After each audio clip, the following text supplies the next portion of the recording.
Welcome to Transform Today and Do It Again Tomorrow, the podcast devoted to getting you unstuck, taking your life off autopilot, and having more fun by being your authentic self. This is episode number 8, the quick guide to being your best self. My name is Rebecca Ryan, and as a certified life coach and professional writer, I help people just like you transform their lives to find their purpose, their potential, and fulfillment by digging deep to find the answers that were there the whole time.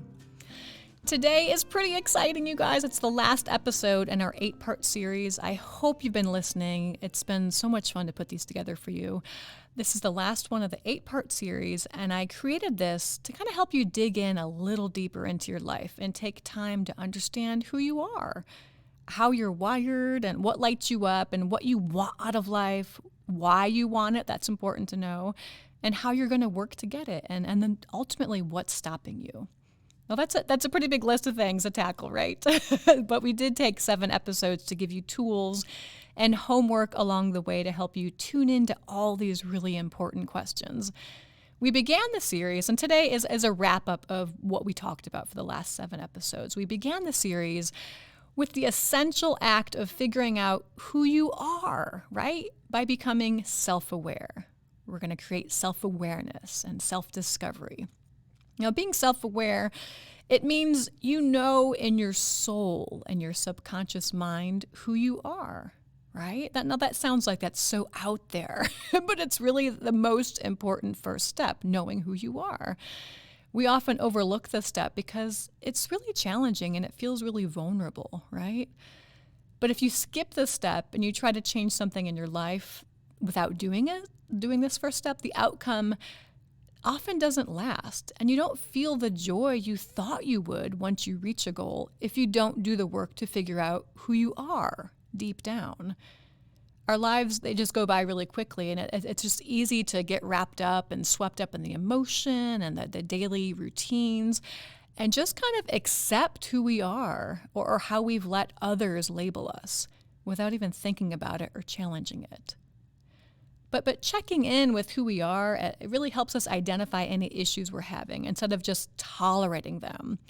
Years can pass by and we just get used to the roadblocks without putting up a fight. So a good starting point to accomplish self-awareness is just ask yourself this: where does my life feel out of balance? Where do I feel off or stuck? And typically this answer, it's just really close to the surface of us. We know it. And often it's really consistently whispering to us. You know, that thing that nags at you like, oh gosh, I didn't do that thing. I keep saying I want to do that thing, but I'm not doing it. And your answers, here's what's so important to remember. Your answers never need to be earth-shattering or dramatic. Life coaching is not just for people who are like, I gotta make all these great big changes. No, it could be like you just want to work on your organizing skills or your time management skills. You want to exercise more, like little daily habits you want to work on. And in fact, it's great to find these small areas where you do feel stuck, so you can be aware and make changes so that that small pain point you have doesn't get ignored and grow into something you ignore and never get to. And then that turns into the dreaded ball of regret. You're like, oh, I keep saying I'm going to do this thing and I don't do it. And years go by. So life coaching works really well when you don't have a lot of things you want to tackle. You just want to maintain your life and make sure you stay on track. So the benefit of becoming self-aware is to really help us avoid living life on autopilot. We all do it, right? We go through the motions and don't think about it. But when we can stop going through the motions, we take a step back from our lives and we observe things with deep curiosity, that's where self-awareness lives. And it gets a bad rap for being like, oh, self-awareness, that's for hippies. No, it just means I know who I am. And that leads to confidence and then living in your purpose. That's good stuff. And it does feel hokey though, doesn't it? Like to say, I'm going to work on my self-awareness. Most people say, self-awareness, I know who I am. I am me. Duh. But being self-aware, it means really embracing and acknowledging your past experiences, your personality, like what lights a fire in your belly and what annoys you.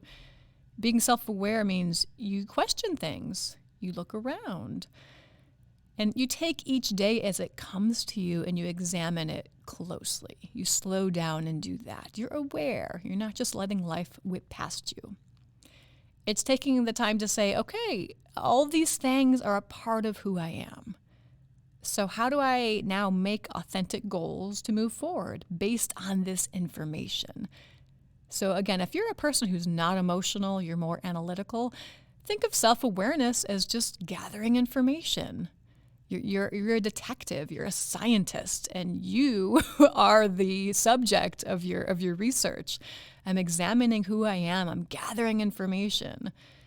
And it's a good thing to remember is sometimes people think, oh, if I'm self-aware, I'm dwelling on my past. No, it doesn't mean you have to go down a dark road and dwell on anything. But you do have to know who's driving the bus, and you are the bus. Who's driving the bus? Sometimes the person driving the bus is the part of you who's been hurt or continues to be insecure every day, right? And to be clear, she can still be on the bus. She's cool. She's fine. She cannot be the driver all the time.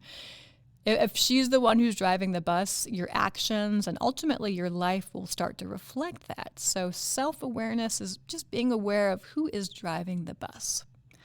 And when you slow down and start looking at each day, I'm telling you, man, it's true. Your actions, your values, your thoughts, you start looking at all those things, you start to really gather valuable information about who you are.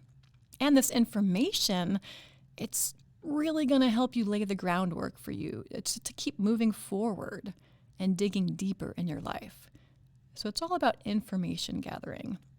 And as we do the work to become self-aware, some of us might find we're actually kind of okay. We don't feel too stuck, or we're not held back by much of anything. But we do have something we're working toward. Could be big or small. And being self-aware helps bring that to the surface rather than let that get buried in busyness. Again, something small could turn big if you don't pay attention to it. And the truth is, sorry, there are no life hacks and no shortcuts to becoming self-aware. Sitting with an issue and facing it for a while is the only way through it to get unstuck. And this definitely should be something you do on an ongoing basis to keep kind of checking in with yourself, since we all change throughout our lives, right? In some way or another, we're constantly changing. And we're constantly facing new challenges and having to face making decisions. This is an ongoing thing. So being self-aware and understanding who you are and what you want, man, that's a good muscle to flex today and every day. Self-awareness is not about like beating yourself up or wishing you were someone else. It's taking the time to know who you are and giving yourself grace to accept the whole package. But it's also good to know you're accepting the whole package while also nudging yourself to grow a bit more each day, rather than letting life just fly past you. You're saying, okay, I love myself, I accept myself, but also I want this. And society talks about self-love, which is great, but it's sometimes, to me, it feels selfish. Like, oh, self-love, I love myself, I'm great. It's also being accountable and real.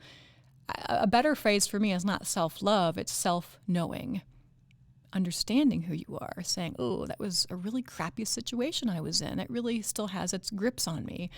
Okay, I need to work on this. I'm not very organized. Okay, I'm always running late. Like, it's being honest with yourself, not saying, I'm awesome, I love myself. It's saying, I love myself, but I could do a little better to help others, and I could be a stronger, better person. So self-love, think of it as self-knowing. So to give you more guidance about how to become a more self-aware person, go back, listen to episode number 1. But I want you to have a quick idea of some questions that are going to help you in case you didn't hear that episode. And none of these tools I offer to you need anything fancy or special or expensive. No, it just takes you. The only thing we need is you and a little bit of time. Okay, so right now, let's do this. I want you to think or speak out loud the first answers that come to you. Where do you feel stuck in your life?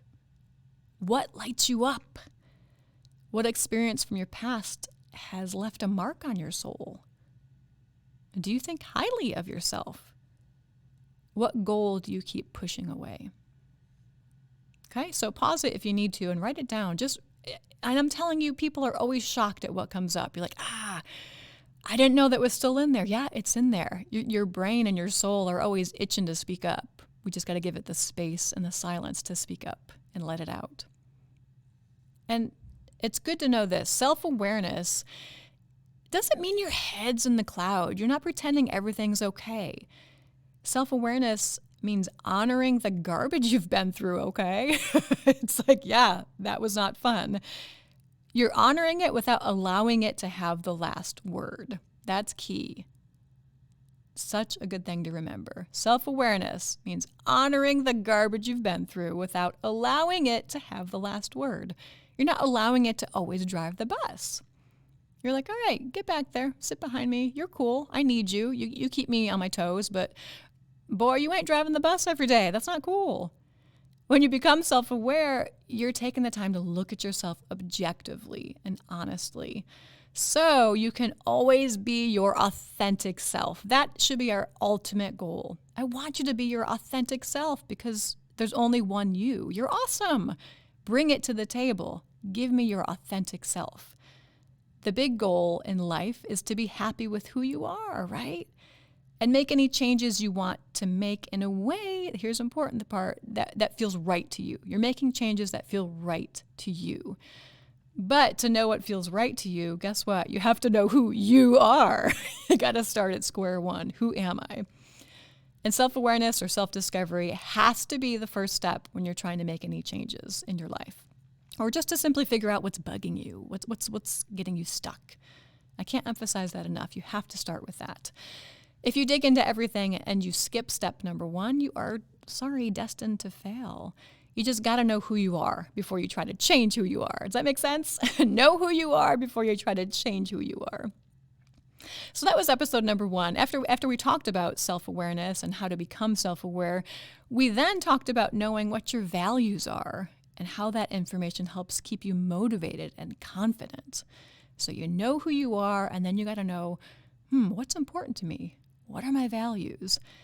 And I tell clients that values are the naked, raw truth of who you are at the core, without your title, your possessions, or your accomplishments.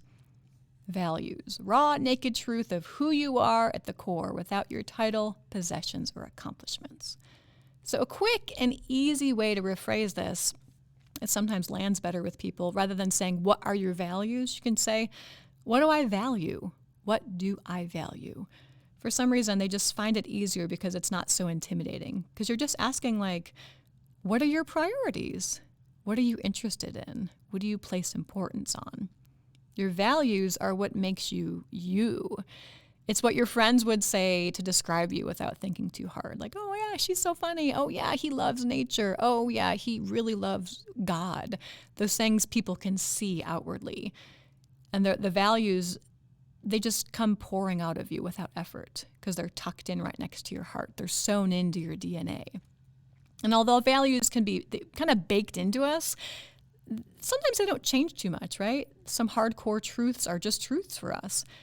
But things do kind of ebb and flow. Think about like when you were in your 20s, things that you valued back then might not be as valuable to you now. When you're a nice, older, seasoned adult, things do change. So a deep question, if you're trying to find out your values, now this one is going to ask you about your unshakable, hardcore value.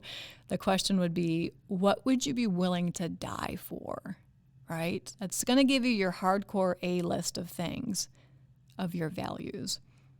So when we look at our lives, at first it's kind of hard to see, okay, what are my values? It takes some discernment to kind of understand. So remember this, not all values have to be something we'd be willing to die for. There can be an A list of values that are deep in your gut. You really feel them. And a B list of values. These are the things that they make you happy. They make you feel that they're making your life more meaningful. So the A list are the things you're willing to die for. B list are things that just make you happy, make life a little bit better. And our values, they're right there. They're inside of us. But chances are we haven't wondered about them in a while, right? You don't sit down and say, what are your values? It's the same thing as becoming self-aware. We just don't sit down and ask ourselves questions because it feels hokey and woo-woo, right? So to give you a kind of a cheat sheet list, here's some common values: family, community, nature, living simply, having fun, integrity, serving others, peace, spirituality, love, knowledge, open-mindedness, justice, or freedom. And again, add yours to the list. That's just a starting point for you. And once you get a good grasp on what your values are, this can help you see your life more clearly. And then you understand the conflicts that come up.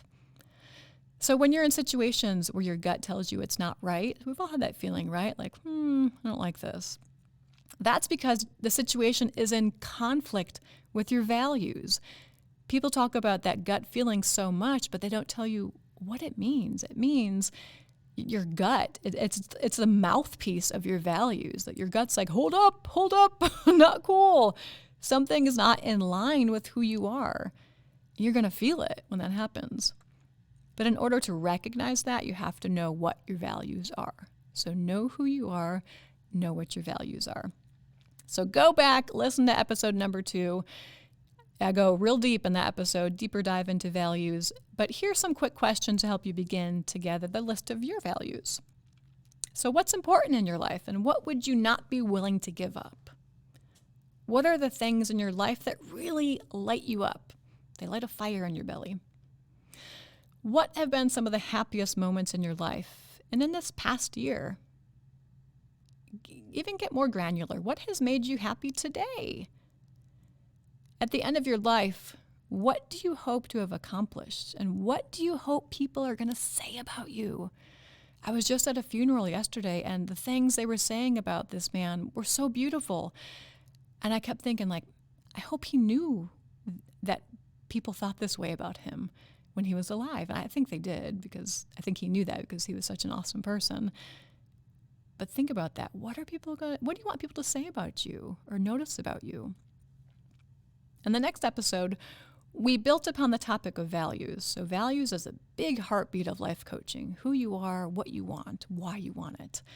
So we built upon the topic of values and discussed how the best way to have a life that feels fulfilling is going to feel like you're living in your purpose and your passion. So to do that is to make sure your actions are aligned with your values. So we just said when your actions are in conflict of your values, that gives you a gut feeling. You kind of feel sick to your stomach. But when your actions are working together, with your values, that's the secret sauce right there. So in other words, just by observing your daily actions, someone should be able to get a sense of what's important to you or what fuels you, just by observing you. So if a lot of your actions don't represent your values, again, you're going to feel like you're living someone else's life, and you're going to feel stuck. If you love nature, for example, but you're stuck behind a desk for 50 hours, it's going to feel bad for you somewhere. Like, oh, gosh, my life is kind of gray right now. Now, again, that doesn't mean you have to quit your job and make all these huge changes. No, but you have to be aware of what's going on inside of you. And not just like go home and numb it with TV, food, or alcohol. Because that's going to catch up with you one day. So let's go back to that example. You love nature, but you're stuck at a day job. That's okay. That might be your life. But how do you infuse your life with more of the things you love? Do you need to go on a walk every day at work? Little things can really change the trajectory of your life. And sometimes people do love making huge changes. That's great, but how are you going to know that if you don't sit down and have honest talk with yourself about it? So when we do feel off or stuck or like just something in our life is out of balance, freedom can be found at times just by seeing if our actions are in conflict with who we are at the core. It's such good information to have. So many times people say, I don't know why I'm not happy. I don't know. I don't get it. I just feel stuck and everything's good and my life is great. I shouldn't be complaining. But the key is it your definition of good, right? Is it what you want? Just because your life looks good on paper and you think you should be happy, if you're not, you're not, right? That's how identifying your values totally gives you a roadmap and like the answer. It's the answer key to the test. What's important to you? If you don't have some of those things in your life, you're going to start dwindling away and not feeling like yourself. And again, there's no way all of our actions can be totally in line with all of our values, right? The goal is not to live in a bubble where all your interests are met. Sorry, it doesn't work that way. I mean, I love to have fun. I love to be in nature, but there's bills to pay. I can't be, like skipping down the street blowing bubbles all day. I don't get paid for that. So that's okay.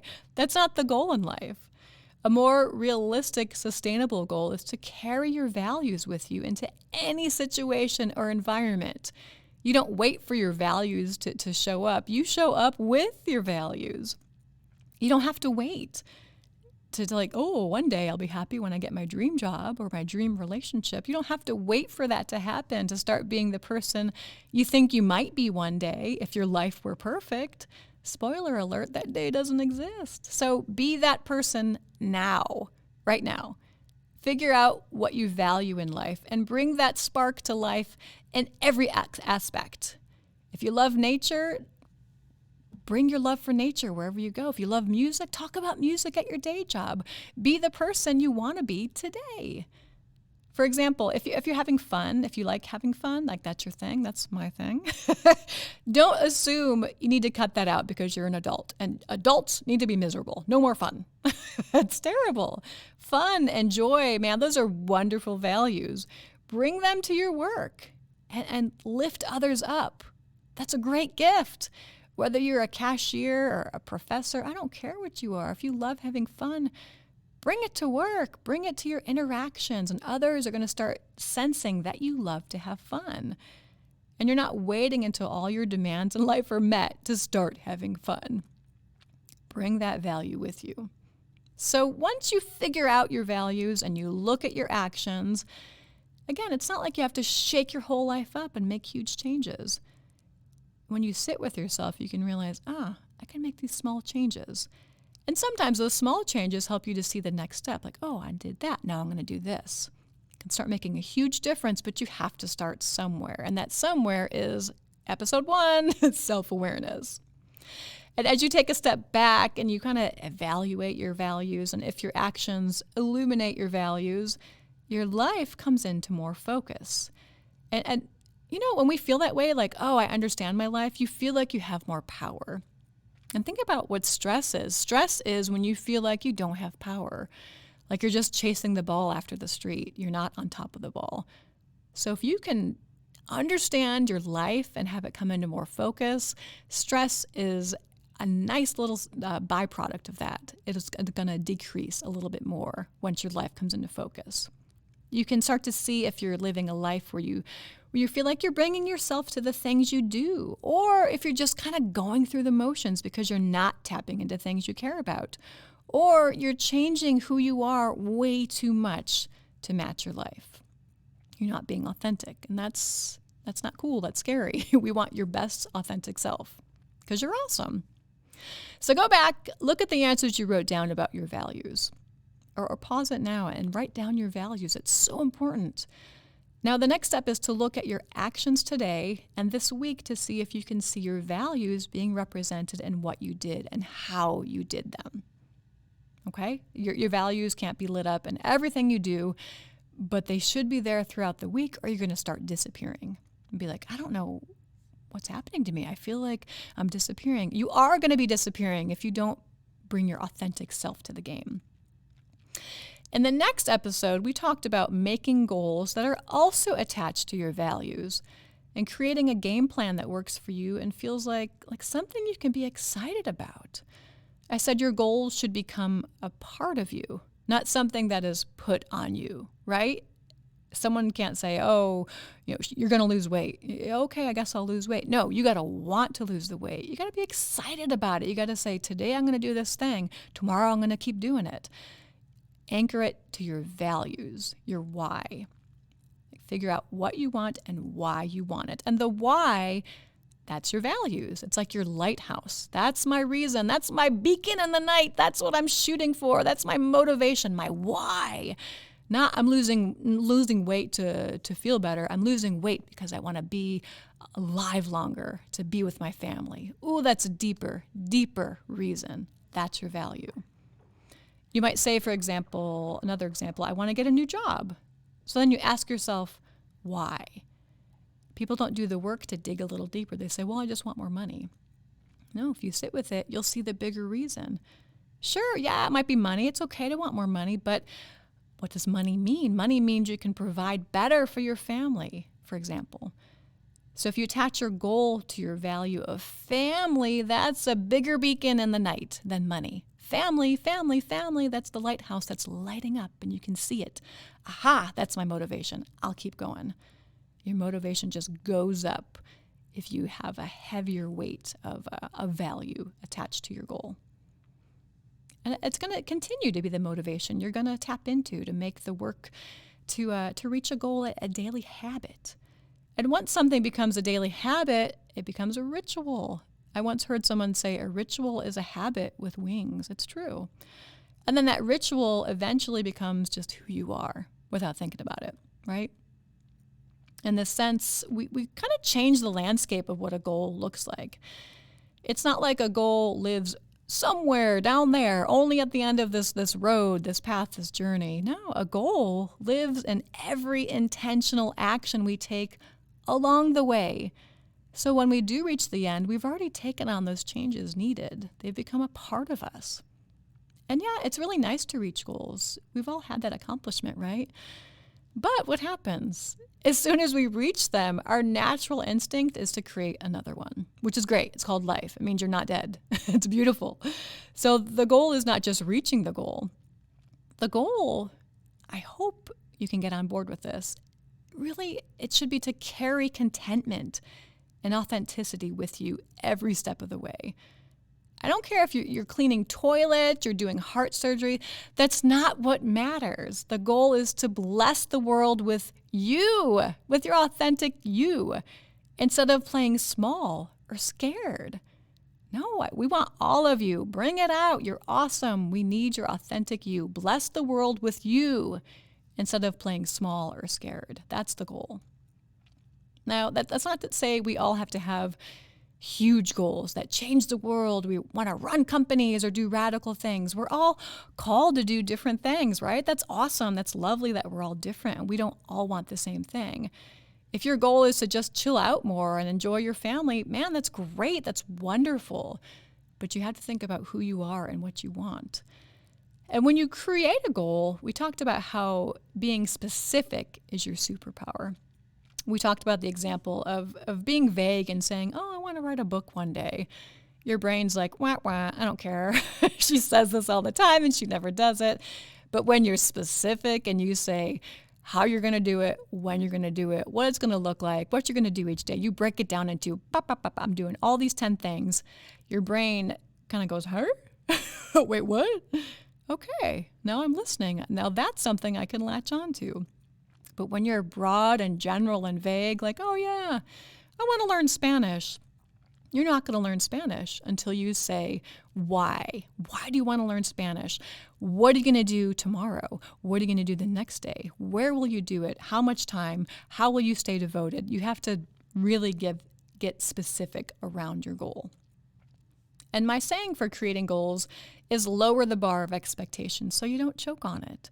I've been saying this for years and I've been living by this for years without realizing that that's the best way to do it. Research has proven that's the best way to do it. And the reason I think it works best is because you do need some wins along the way. You can't feel constantly beat down. You got to feel like you're accomplishing something. It keeps you engaged and motivated and confident to keep going. And we spent the next episode, after we talked about goals, attaching your goals to your values, we moved on to talking about obstacles, that are gonna get in your way as you create goals or put actions in place to change your thinking or your routines. I gotta shoot you straight. People are gonna get in your way. You're gonna get in your own way. Fear will get in your way. Procrastination, overwhelm, and intimidation, they're gonna get in your way because you're human. That's life.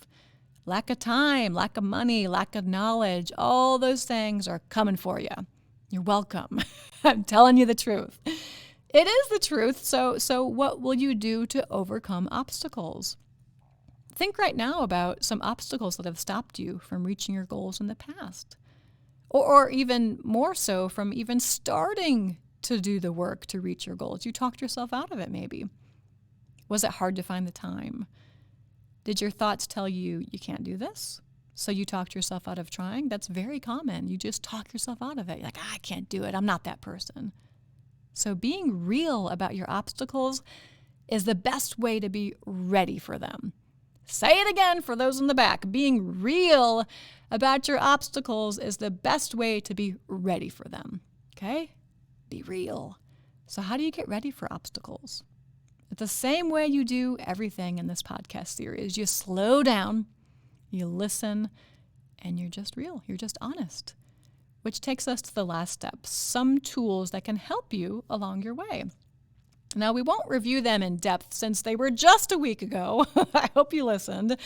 But these quick tools I gave you were meditation, affirmations, journaling, and mindfulness, or living in the moment. Now, these are all things that have gotten a bad reputation as being woo-woo or something you can do only when you eat hummus and quinoa. But the truth is, everyone should be doing these things. They're really good things for everyone. Now, why, you might ask? The simple answer is they kind of give your brain a workout. And a brain that works out means a soul that is more content. And a soul that is more content means a human who is operating on all cylinders and living their life with purpose. If that's a little too woo-woo and out there for you, I'm sorry. I gotta go there sometimes. But think about it. If your brain is healthy, you start to feel better. When you feel better, you start taking actions that are healthier and better and more confident. It's just a beautiful domino effect when you slow down and take the time to understand who you are. And accomplishing that's always my goal with a life coaching client. Our goal together is not to just put a quick fix on your problem or make you feel better after a session, like, oh, that was really good venting. No, that's not it. Our goal is to chat together and really deconstruct your life. We're taking it apart, bit by bit, emotion by emotion, thought by thought, and we slowly start to connect the pieces. It's almost like we take an entire car engine apart. We take it apart and we put it all out on the garage floor. And at first we're like, ooh, what happened? What did we do? This is a hot mess. This is a lot. There's no easy answers here. How do we put these parts together and make sense of it all? But usually, my stomach's really growling. Wow. I just heard my stomach growl. But by the end of the second session, usually, we start to see it. It starts to come into focus. Clients have these breakthroughs that they come to on their own. And it's so awesome when people have these breakthroughs that they discover on their own. It just lands really deep if they discover it, rather than me telling you what you want to hear. Like, oh, it sounds like you're this. Oh, it looks like you're this. No, I lay all these things out and say, what do you make of this? And when they see it, their body composition changes, their face changes. They're like, oh my gosh, yes, I know what's important to me. I know why I've been acting this way. I get it. And you find the answer by doing the hard work and figuring out what's bothering you, what's getting you stuck. You look for evidence to show you what you value. In times when you were happy and you did feel like you were living life out loud, you felt like, man, I was really myself in that moment. And the answers slowly reveal themselves to you. Again, that's the answer, slowly. There's no life hack. There's no magic pill. There's no magic wand. It's slowly sitting with it. And then you start to have a roadmap you can refer to over and over when you get stuck again, which you're going to get stuck. That's life. That's okay. Don't be afraid of getting stuck. You're going to have the tools to get you unstuck. So today's episode, the quick guide to being your best authentic self, it's this: be still and be silent. Slow the heck down. Sit with yourself today, tomorrow, and every day this year, and I'm telling you, watch your life transform. It's the tool we all need to get to know who we are, how the past has formed us, and what we want from the future, and why. When we slow down and observe ourselves and our actions, we can ensure we don't reach the end of our lives with regret. I talk about that a lot. Like, what does the end of your life look like? Are you happy? Are you full of regret?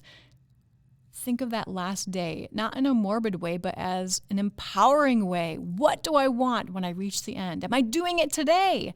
Because the end today is each day is a step towards the end. I know, Debbie Downer, but today is real.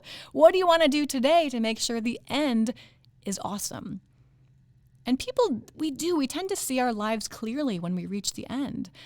And they're suddenly so full of wisdom of what's important and what they wish they would have done. My goal is not to wait until the end of my life to start living with that wisdom and clarity. I want that today and every day. And I want it for you as well. I really do. I honestly want that. So I leave you with this. What do you want to change about your life? Big or small? What will you do today to put the wheels in motion? And how will you carve out time to start sitting with yourself to keep making sure you are blessing the world with who you authentically are without apology or fear? There's only one you on this earth, and we have this one shot at life. So be your best self, not by reading catchy, cheesy, motivational phrases off Instagram. No. I want you to do it by doing the daily work of sitting with yourself and asking yourself if you feel like you're on autopilot, or if you're truly serving and blessing the world with your authentic self and everything you do. You guys, thank you so much for joining me these last 8 episodes. Please go back and listen to them and do the work. I'm telling you, it's worth it. I promise. I'm going to be back in a few more weeks with more episodes. On that note, if there's a topic that you're like, I'd really like to hear more about that, reach out to me on my website. It's RebeccaRine.com, RebeccaRine.com. Shout out to me there. Let me know, hey, I want to talk about this. I'll talk about it on an episode. I'd love to include it, so let me know. I hope you found new tools and ideas here that are going to light a fire in your belly and kind of nudge you in new ways. If you're ready to work with a life coach, hey, I am ready to help. Holler. Transform today and do it again tomorrow. Great job, you guys, on doing the work instead of just talking about doing the work. Lift the lid of your brain to see who's in there and then bless the world with your authentic self every single day, even when life is hard. You're awesome. I see you.